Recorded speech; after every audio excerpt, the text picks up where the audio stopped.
Okay, moving on. Speaking of women and degrading them. No. MAGA loves them. They are here to protect women. Yes, certain women, as long as they fall in line.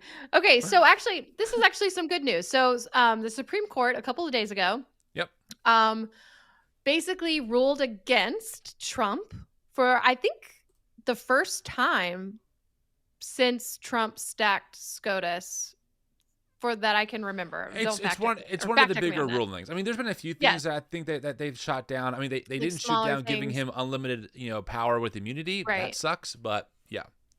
But I do think it's one of the first times it's gone to the Supreme Court, and then they voted against him. So it was 5-4. Mm-hmm. So both Amy Coney Barrett and John Roberts voted with the Democrat appointed justices. And basically what this is, so if you watch Fox News, they'll probably frame this differently. But basically it was they rejected Trump's bid to basically not pay $2 billion in foreign aid that he froze. But this money was for work that had already been done. Yeah. Key. So yeah, this is key. This was like people. Yeah, this was not future work. This was work that had already been done. And so the Supreme Court went 5-4 and said they need to pay for the work that they agreed to and had already been done. Can I just say that for being a so-called great businessman, Trump should know that this is how business works, right? Like you solicit a vendor or a contractor, or maybe a customer solicits you get the job, you do the work, then they pay you money. This is business 101. This is capitalism 101. And Trump's like, actually, let's just not pay these people what the government said we're going to pay them. Are we cool with that, Supreme Court? And the Supreme Court, in a 5-4 decision, is like, no. Right. Which, to be fair, 4 of the justices were like, oh, yeah, they did the work. They don't need to pay. Cool. You don't need to pay. America, MAGA, America first. Oh, my gosh. Yeah. So to Amy Coney Barrett's props, to her, she did vote against Trump here, along with John Roberts. And Christian nationalists online and MAGA online are very mad. They are not happy about this. Right. It is interesting, though. I have yet to see someone specifically call out John Roberts. They're only calling out Amy Coney Barrett. Oh, April, you're exaggerating. You're reading into things. We don't see gender or color in America. Okay, it's happenstance that people like Lance Wallnau, the architect of the 7 Mountain Mandate, one of the most ardent Christian nationalists out there, is targeting Amy Coney Barrett and not saying anything about Chief Justice John Roberts. It's you're just making it up. Exaggeration. Yeah. Let's pull up some of those tweets, shall we? Yes. Oh, do I have it? No, I know I have it. There it is. It was labeled wrong. Yeah. Here's Lance Wallnau, who is a 7 Mountain Mandate person, very much a Christian nationalist, believe we are, called by God, Christians, to have dominion over He is the architect of the 7 Mountain Mandate, Lance Wallnau, and he spoke at Turning Point America Fest in December, which I recapped and will be coming out this Monday. But yes, this is a pretty big player in the Christian nationalist space, mostly in the charismatic New Apostolic Reformation space. That's who Lance Wallnau is. Yes. He wrote a book with Bill Johnson on the 7 Mountain Mandate. Yes, he did. So anyway, he tweeted. Can you make it a little bit bigger so I can read it? My bad. Yeah. We gotta find a better program for this. Is that better? Yeah, it's rough. Yeah, I can read it now. So he's quote tweeting someone, and it's a video clip. Oh, we didn't bring the video clip, but it's a video of the night of Trump's speech, and he goes down and shakes the hands of all the Supreme Court justices, and they claim that Amy Coney Barrett glares at Trump. I can pull the video up. Give me 1 second. Yeah, pull the video up. Because I want to know if you think she glared at him. This guy pinned it, so it's really easy to find. Okay, let me just zoom way in here. Yeah, oops. Way in. I'm working on it. Boop, boop, boop, boop. Okay. Here we go. Zooming in. So here's the video. They've showed the president. Brother, you've done this for a long time. Have you ever seen a response like the Democratic Party had tonight of just the absolute Is that a glare? Rudeness that they showed in the uncivility they've showed the President of the United States. There you go. That is Brother, that's the weakest glare I've ever seen. Let's full screen call that. Okay, so there we go. All right. She's shaking his hand. She's looking at him. She does this little smile. She looks down. She looks at him. Right there. Where's the I don't even know if she was looking at him. That's the glare? I have it on repeat here just so we can keep watching this. She's looking right at him. She just has she has a neutral face. Which, by the way, part of the Supreme Court, like part of their decorum, is they don't stand or applaud whenever any president speaks as a way to show impartiality, which, by the way, is a joke with this court. But like, she's just being. I mean, look at Kavanaugh. Yeah, look at Kavanaugh. He gave him more of a smile than Kavanaugh did. Yeah. I'm looking. I mean, Kavanaugh gives him a glare too. Oh my God. I mean, if hers is a glare, then his is a glare. But I don't think either are glares. I think those are just human beings trying to look neutral. So like how it tends to be in these spaces. One little thing gets picked up and goes mega viral for absolutely no stinking reason. So what did Lance say in this tweet, April? Okay, so he's quote tweeting the video where someone says she knows she's a Judas, referring to Amy Coney Barrett. And so then Lance quote tweets this and says, "She's not one of us. Notice her glaring at Trump. No more female university professors. They're overwhelmingly liberal. I'm serious. I may be jet lagged, but I think she's a Democrat. We always go with Catholics, but never evangelicals. Next one, a strong male evangelical." Come on. So we've got the anti-Catholic sentiment and the anti-women sentiment and the anti-professor and anti-education all wrapped up in one tweet. I don't even know what to say. This is actually a good example of how the litmus test for this space is total unwavering allegiance to Trump, right? She sides with, by the way, the Chief Justice on a very clear case of we owe people money, we have to pay them, you can't not pay them.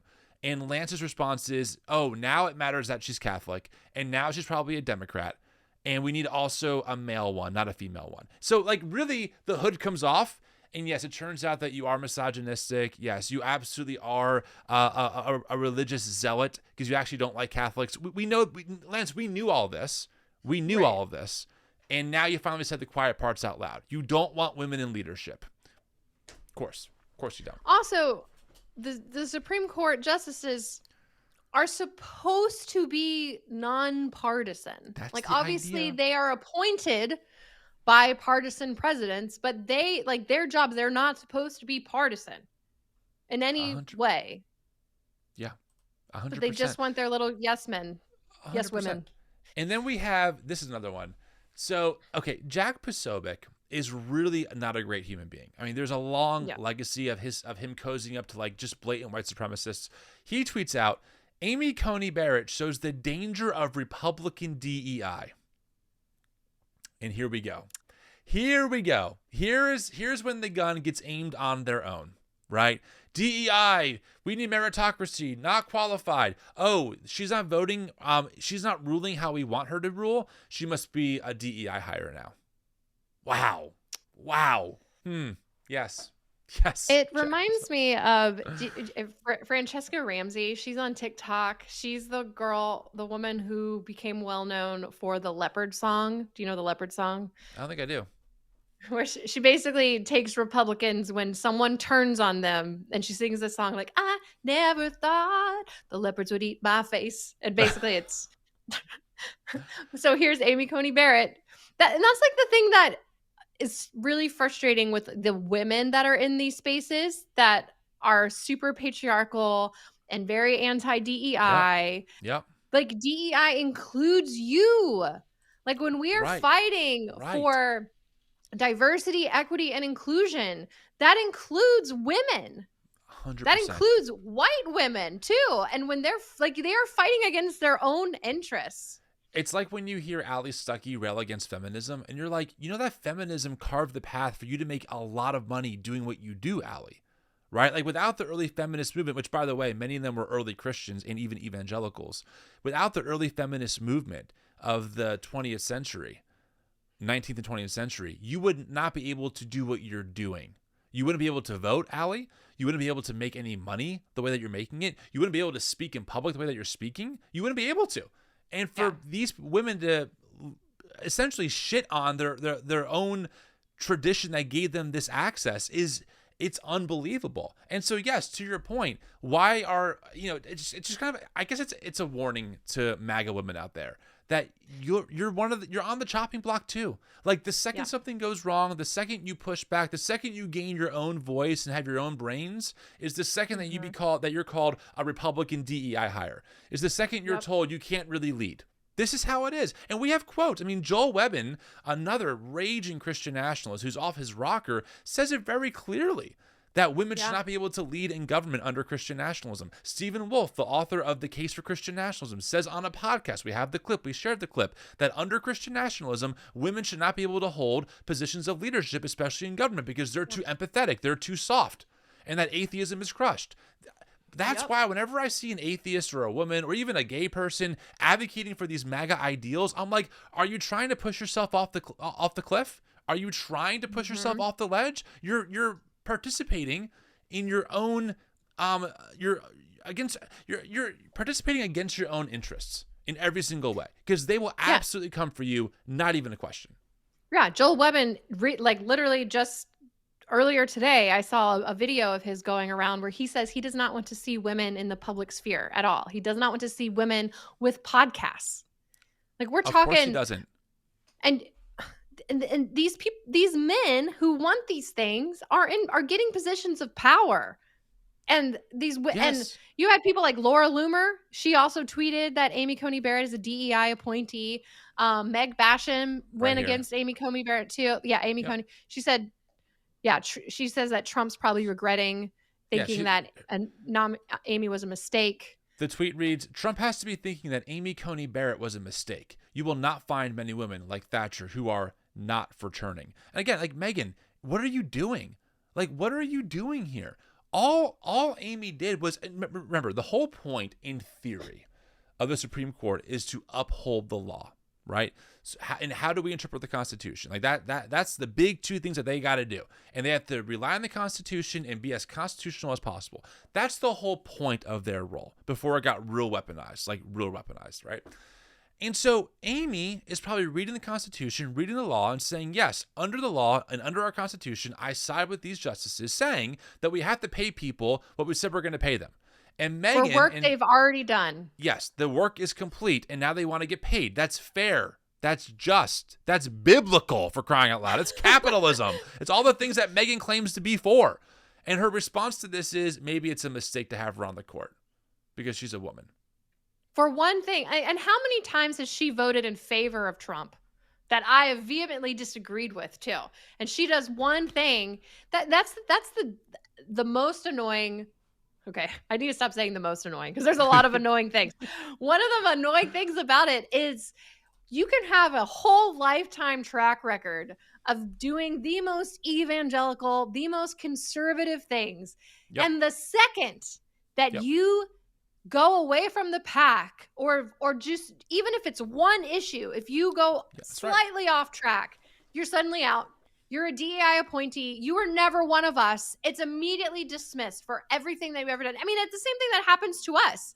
And that happened to me. Like when the first time I didn't vote for Donald Trump in 2016, which was the only time I did not vote for a Republican for president, was 2016, the first time around. Same. I was immediately ousted. My Christianity was immediately suspicious, despite the fact that my entire life up to that point was like working in ministry and volunteering at church and like giving my entire life to spread the gospel. But because I couldn't vote for Donald Trump, which was one thing, everything else was completely discounted. Same. And as you know, for many people out there listening, same for them. It was like a litmus test. And of course you're thinking, why is it a litmus test? Why is this a sign of my faith when I won't vote for the sexual abuser and the liar? Like we just read from Proverbs a second ago, Trump embodies like 7 out of 7 of the things that the Lord absolutely hates. And somehow we were the unchristian ones. We were the ones who were giving up the moral high ground here. Like, what? I'm sorry. Excuse me? How? What? No, I don't think so. And I just think it's really worth pointing this out, that, you know, ultimately this space is incredibly misogynistic. They're very xenophobic. They want to take over, and they want men at the top. They absolutely do. I mean, I even think about, like, going back to your loyalty test. Look at Liz Cheney. Liz Cheney voted with Donald Trump, like something like 95% of the time, something like that, right? And she's absolutely lambasted, kicked out of the party just because she stood on the truth that Donald Trump lost the election and that he should never have tried to overthrow it. And now she's, like, you know, seen as just a ridiculous rhino to everyone else. So it's just, it's absolutely absurd. And we had to cover this. We had to cover the blatant misogyny of the same people who go, protect women. Yeah. Now say, well, she's a woman. She should have never been on the court. And also, in Lance's case, she's also a Catholic. And that can't happen either. Again, we want Christians like us who are male to largely be in power. That's how the system works. Right. Liz Cheney voted in support of Trump's position 92.9% of the time. Well, yeah. And the misogyny is obviously clear as day because they are now going out of their way to demonize Amy for voting against Trump, but have not said anything about John Roberts, who's also a conservative appointed justice who also voted against it. That's right. But Amy's a DEI hire for that vote. John Roberts, we'll just ignore him. Friends, you know, and maybe it's because he's not a Trump appointed one, to be fair. Right. No, but still conservative appointed. That's exactly right. No, I'm with you 100%. Hey friends, that was just a snippet of our full conversation, and trust me, you're gonna want to hear the rest of it. We go way deeper in the full episode. So don't stop here. Head over to the Tim and April Show on YouTube, hit that subscribe button, and watch the full video. And hey, while you're there, drop a comment and let us know what you think.